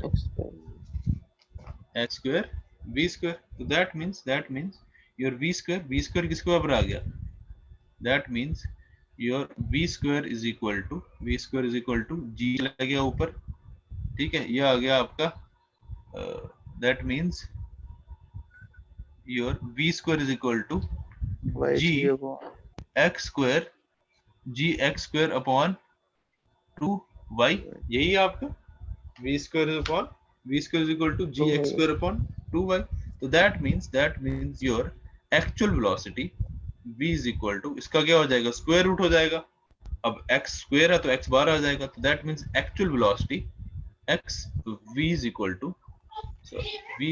to x बाहर और बाकी सारा किसके अंदर, स्क्वायर रूट के अंदर, g upon 2y, this is the actual velocity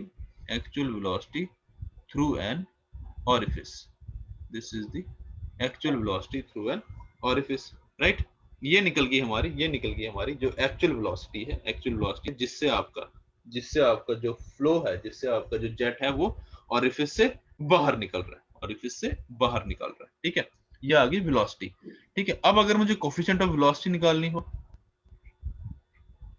coefficient of velocity वो किसके बराबर थी? CV इज इक्वल टू क्या होता है? Actual upon theoretical, actual upon theoretical, right? Actual हमने अभी कैलकुलेट की, एक्चुअल हमने अभी कैलकुलेट की, आ गई x upon square root g by 2y, और थ्योरेटिकल हमने ऊपर कैलकुलेट कर रखी है। किसके बराबर है थ्योरेटिकल? थ्योरेटिकल किसके बराबर है? 2gh, ये आ गई v थ्योरेटिकल 2gh, कर दो सब्स्टिट्यूट यहाँ पे, is equal to square root 2gh, square root 2gh, right? तो इसका मतलब ये g कैंसिल आउट हो जाएगा, ये g कैंसिल आउट हो जाएगा, 2y नीचे आ जाएगा, 2y नीचे आ जाएगा, 2 2 जा 4, 2 2 जा 4, राइट? तो 4 स्क्वायर रूट से बाहर आ जाएगा, 2 बन जाएगा। तो इसका मतलब coefficient of velocity, coefficient of velocity is nothing but x upon 4, 4 का 2 बाहर आ जाएगा, 2 बाहर, बचा के पीछे y h। this is the expression for your coefficient of velocity, x upon 2 under root hy yh। ठीक है, क्लियर है चीज? ठीक है, ये आ गया आपका कोफिशिएंट ऑफ वेलोसिटी, ये आ गया आपका कोफिशिएंट ऑफ वेलोसिटी। ठीक है, चलो नेक्स्ट बात करते हैं। Next device is your pitot tube, next device is your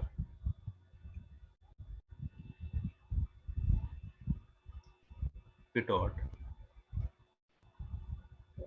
tube, next velocity is your pitot tube. ठीक है, पिटॉट ट्यूब का ध्यान रखना, पिटॉट ट्यूब का ध्यान रखना। काफी बारी कुछ बुक्स में क्वेश्चन दिया हुआ है इसका कि पिटॉट ट्यूब किसके लिए यूज करते हैं। Pitot tube is used for measuring, और काफी बुक्स में आंसर दिया हुआ है डिस्चार्ज, काफी बुक्स में आंसर दिया हुआ है डिस्चार्ज, बट जो आपका पिटॉट ट्यूब है, पिटॉट ट्यूब ध्यान रखना, ये Velocity डिस्चार्ज measurement. मेजर नहीं करती है। देखो, हाँ exactly, local layer velocity, local layer velocity, जिस डेप्थ तक आप पिटॉट ट्यूब को डालोगे, उस डेप्थ पे जो लेयर होगी, उस डेप्थ पे जो फ्लूइड की लेयर होगी, उसकी वेलोसिटी बताएगी, उसकी वेलोसिटी बताएगी। तो ध्यान रखना, इसका एक्चुअल जिसका सही आंसर है, it is basically a velocity measuring device, it is a local layer velocity measuring device। ठीक है, हाँ, फिर वो velocity यूज करके हम क्या निकाल सकते हैं? डिस्चार्ज निकाल सकते हैं। वो velocity यूज करके हम क्या निकाल सकते हैं? डिस्चार्ज निकाल सकते हैं। बट ये डायरेक्टली आपको डिस्चार्ज नहीं देगी, ये आपको क्या देती है? वेलोसिटी देती है। ठीक है ना? तो basically what is pitot tube? ठीक है, pitot tube it is a 90 degree, it is a 90-degree bent tube having a small opening, having a very small opening at its mouth, which is used for measuring, local layer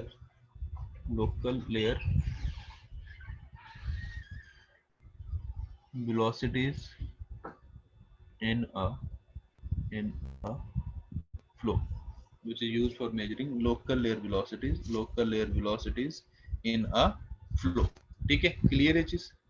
अब major करते कैसे हैं? ठीक है, अब इसका हम थोड़ा सा वर्किंग प्रिंसिपल देखते हैं, किस बेसिस पे कैसे हम मेजर करते हैं। ठीक है, लेट्स सपोज ये हमारी एक पाइप है जिसमें फ्लो हो रहा है आपका, लेट्स सपोज।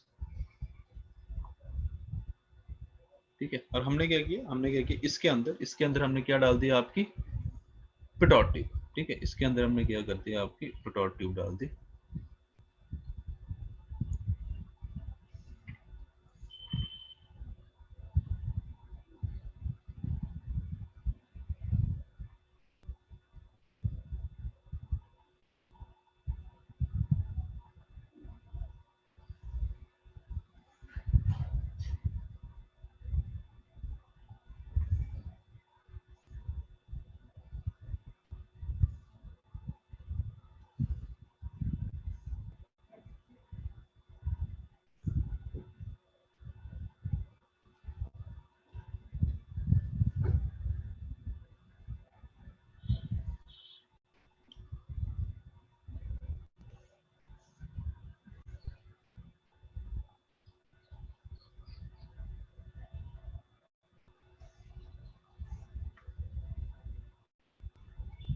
ठीक है, let's suppose this is your Pitot tube और आगे इसकी स्मॉल ओपनिंग होती है, स्मॉल ओपनिंग।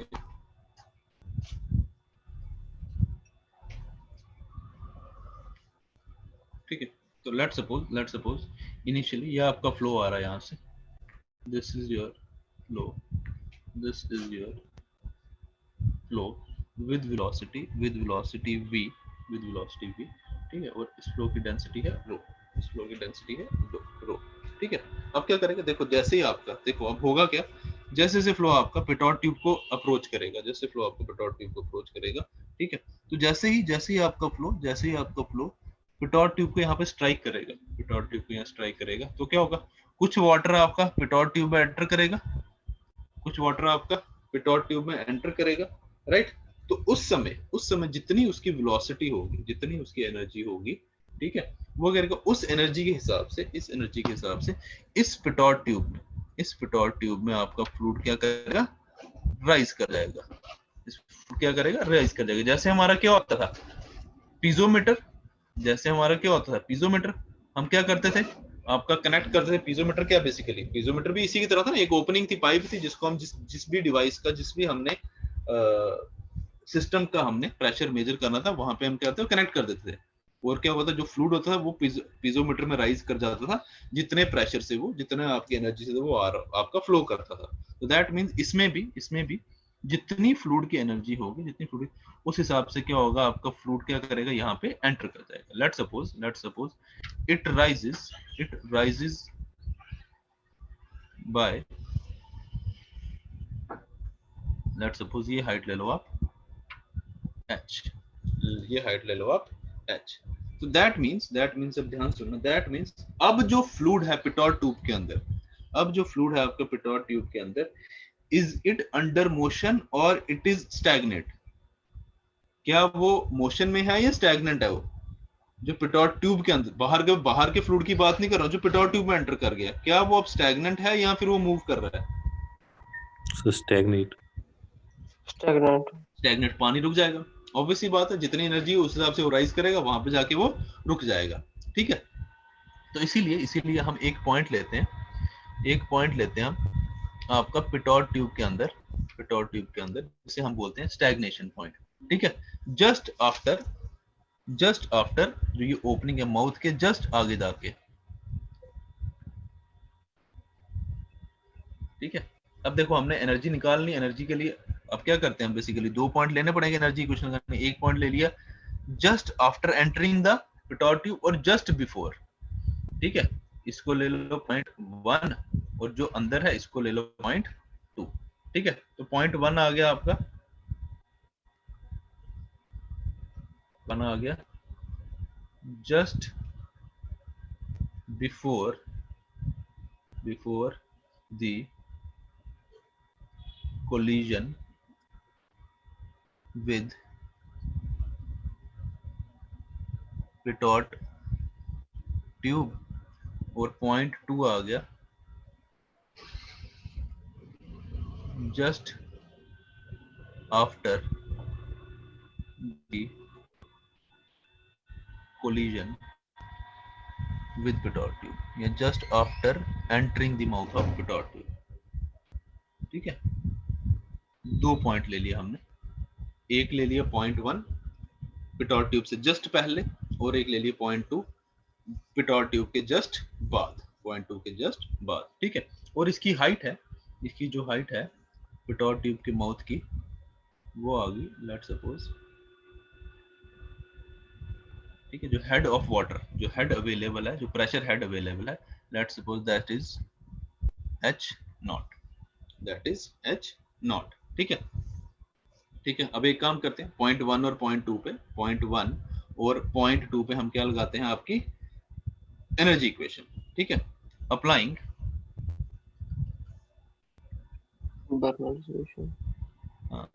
एनर्जी इक्वेशन या बर्नौलीज इक्वेशन, कुछ भी बोलो, energy equation between 1 and 2, right, ठीक है। तो सबसे पहले क्या आ जाएगा, आ गया आपका P1 by rho g plus V1 square by 2g plus Z1 equal to P2 rho g plus V2 square by 2G plus Z2 plus Z2। ठीक है, क्योंकि पाइप हमारी हॉरिजॉन्टल है, क्योंकि पाइप हमारी हॉरिजॉन्टल है, दैट मींस इन दोनों का जो Z1 Z2 होगा वो सेम होगी, अलग अलग होगा।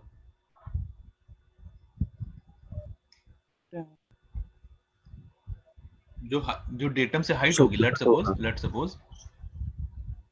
सपोज नहीं देखो ना, let's suppose this is your datum, let's suppose this is your datum, तो दैट मींस जो हाइट है इनकी 1 और 2, क्योंकि 1 और 2 आपके क्या है, एक ही लेवल पे है, कोलिनियर बन। हाँ, that means Z1 and Z2 are same, Z1 and Z2। हाँ, अगर पाइप हमारी इंक्लाइंड होती, अगर ये पाइप मेरी इंक्लाइंड होती, कुछ इस तरीके से होती, फिर हो सकता है कि मेरा Z1 और Z2 की हाइट अलग हो जाए, ठीक है ना, क्योंकि मेरी पाइप हॉरिजॉन्टल है, तो that means Z1 and Z2 are same, तो नेचुरल सी बात है, Z1 Z2 कैंसिल आउट हो जाएंगे, Z1 Z2 कैंसिल आउट हो जाएंगे, ठीक है। और V2 कितना होगा, V2 हो गया velocity of the fluid after entering, जब आपका फ्लूइड एंटर कर गया है पिटोट ट्यूब में, तो V2 कितना होगा, अभी हमने पीछे बात की थी कि इसके अंदर जो फ्लूइड है वो जाके एंटर करके क्या हो जाएगा, स्टैग्नेट हो जाएगा, फ्लूइड क्या हो जाएगा, रुक जाएगा, तो that means V2 is 0, that means V2 is 0, ये आ गया आपका, दिस इज 0, ठीक है। चलो अब बात करते हैं, क्या बचा हमारा, अब बचा हमारा P1 by rho g plus V1 square upon 2G equal to P2 by rho g, ठीक है। अब P1 क्या है, what is P1? P1 is the pressure head, तो प्रेशर हेड हमारे पास कितना अवेलेबल है, ये H0, तो ये आ गया H0 plus V1 square by 2G plus equal to P2 किसके बराबर है, H0 जितना अवेलेबल था पहले, और उसके बाद जितना राइज कर गया, तो H0 plus H, right, H0 plus H, right, ये H0 कैंसिल आउट, ये H0 कैंसिल आउट, तो that means your V1 square is equal to 2GH और V1 is equal to square root 2GH square root 2GH, right, clear है चीज सबको, right. हमने क्या निकाले, V1 is equal to root 2GH, but ये analysis कौन सा था, व्हाट वाज दिस एनालिसिस, ये थ्योरेटिकल था, दैट मींस ये जो वेलोसिटी मिली है हमें, वेलोसिटी मिली, दिस इज थ्योरेटिकल वेलोसिटी, और मैं इसको ऐसे लेता हूं, V theoretical is equal to square root 2GH, V theoretical is equal to square root 2GH, और अगर एक्चुअल वेलोसिटी निकालनी हो,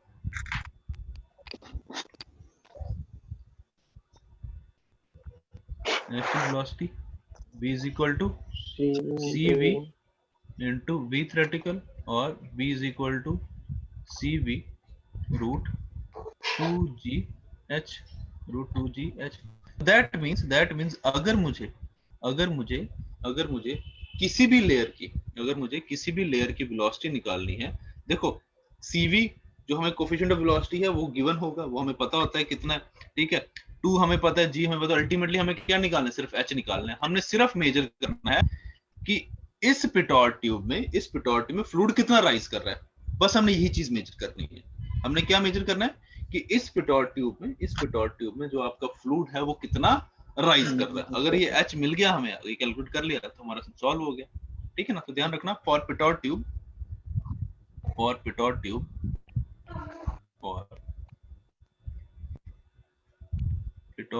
ट्यूब जो CV है, इट लाइज बिटवीन 0.97 टू 0.99, ठीक है, for pitot tube CV lies between 0.97 to 0.99, ठीक है।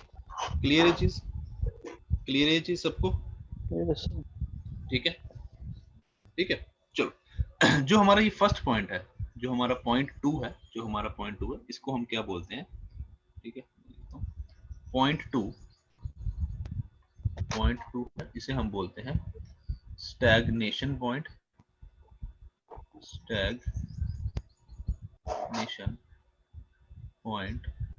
और जो पॉइंट 1 है, इसे हम बोलते हैं static point, static point, static point. ठीक है, चलो अब फिर से एक काम करते हैं, 1 और 2 के बीच में एनर्जी इक्वेशन लगाते हैं। ठीक है, applying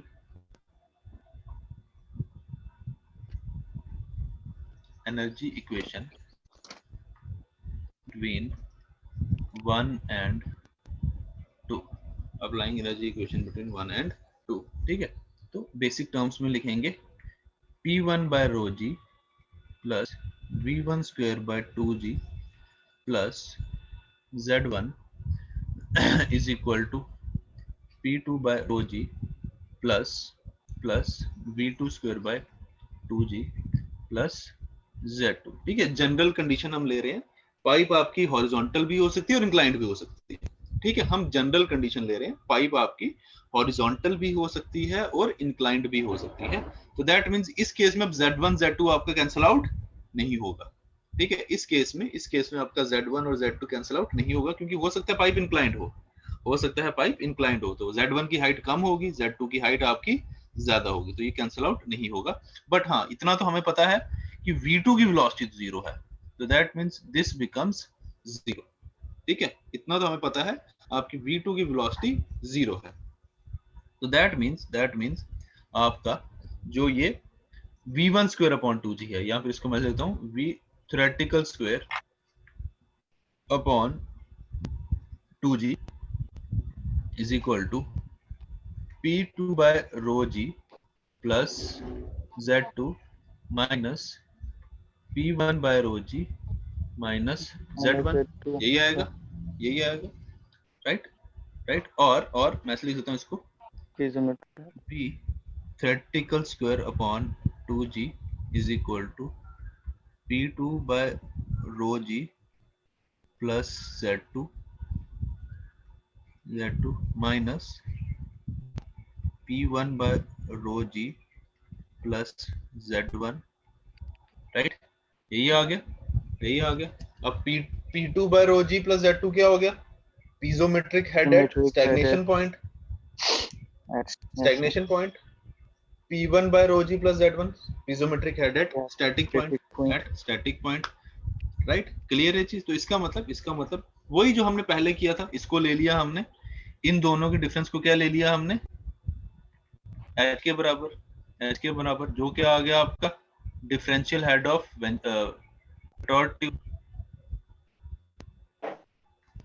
differential head of pitot tube, और वही फिर उसके बाद V theoretical square upon 2g is equal to H।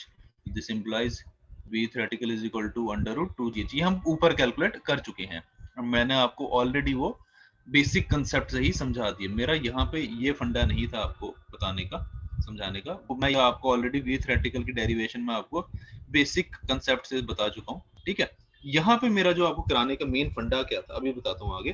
ठीक है, ये आगे differential head of pitot tube H वैसे ही निकालेंगे जैसे पहले निकाला था वेंचुरीमीटर केस में। 3 मेथड है इसके निकालने के, 1 और 2 पे पीजोमीटर लगा लो, या फिर आप मैनोमीटर यूज कर लो। ठीक है, वहां से आपको H की वैल्यू मिल जाएगी, नहीं तो आपने देखा हमने सीधे H की वैल्यू डायरेक्टली आ जाती है। ठीक है, मेरा समझाने का यहाँ मतलब मेन ये था, V theoretical square upon 2g, what is this? V square upon 2g किसके बराबर होता है? What is that?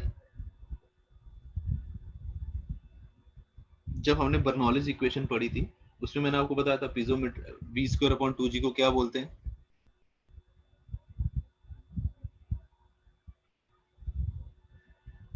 V square upon 2g को क्या बोलते हैं? This is V square upon 2g। What is this?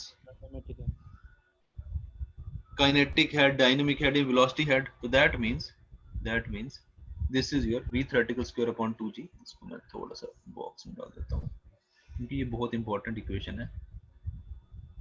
खासकर पिटॉट ट्यूब के केस में this is your, that means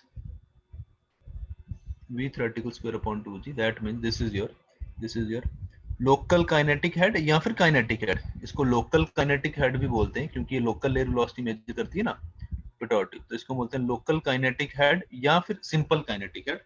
local kinetic head is equal to P2 upon rho g plus Z2। क्या आ गया आपका, ये क्या आ गया पीजोमेट्रिक हेड, ये क्या आ गया piezometric head at stagnation point, तो that means local kinetic head is equal to, इसको हम stagnation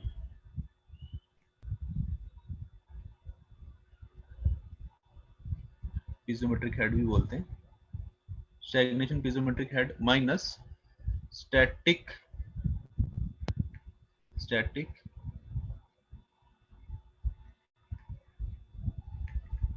piezometric head, right. Clear सबको, इंपॉर्टेंट इक्वेशन है ये, ध्यान रखना, ठीक है। तो local kinetic head is equal to stagnation piezometric head minus static piezometric head, right. Clear सबको, राइट।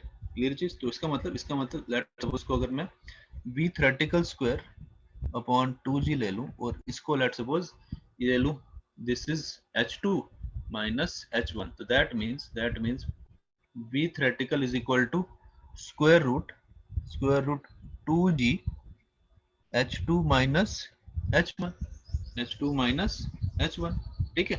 और actual velocity is equal to v is equal to cv into v theoretical, और v is equal to cv under root 2g h2 minus h1,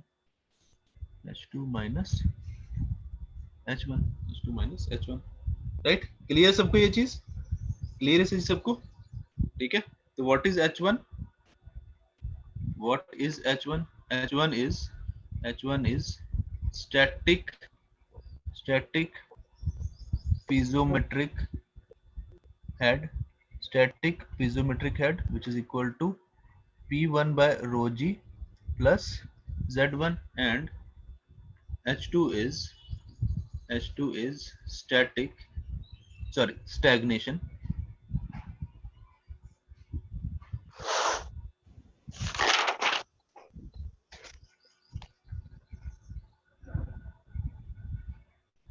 stagnation piezometric head, which is equal to p2 by rho g plus z2, ठीक है, right. ये directly इसको h1 h2 को हमने इसकी value के बराबर ले लिया, ठीक है। क्लियर है सबको, ये चीज क्लियर है सबको, ठीक है। Yes, sir. एक क्वेश्चन करेंगे, क्वेश्चन लिखो। A pitot static tube with coefficient 0.98 is used to measure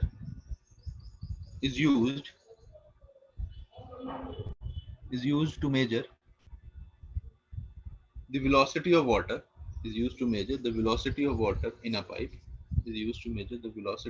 in a pipe, full stop. The stagnation pressure recorded is recorded is 3 meter. The stagnation pressure recorded is 3 meter, and the static pressure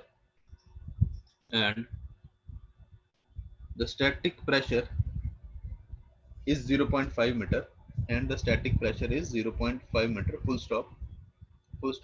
What is the velocity of flow? What is the velocity of flow? Option A 7.2 meter per second. Option A 7.2 meter per second. Option B 6.8 meter per second. Option B 6.8 meter per second, option C 5.9 meter per second, option C 5.9 meter per second, या option D 5.2 meter per second, या option D 5.2 meter per second.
Six point eight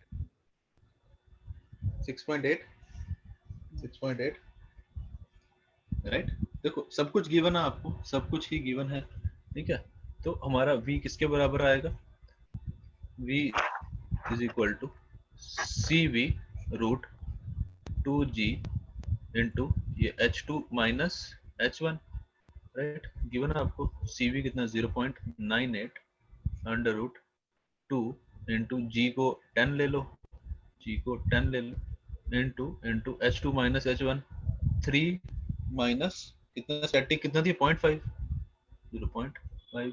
तो ये 0.98 square root 2 into 10 into 2.5, ये point और ये 10 गया, 2 into 25 कितना आ गया 50, 0.98 स्क्वायर रूट 50, तो स्क्वायर रूट 50 आएगा 7 समथिंग, 7 मतलब 50 को 49 अज्यूम कर लो तो वो हो गया 7, ठीक है ना।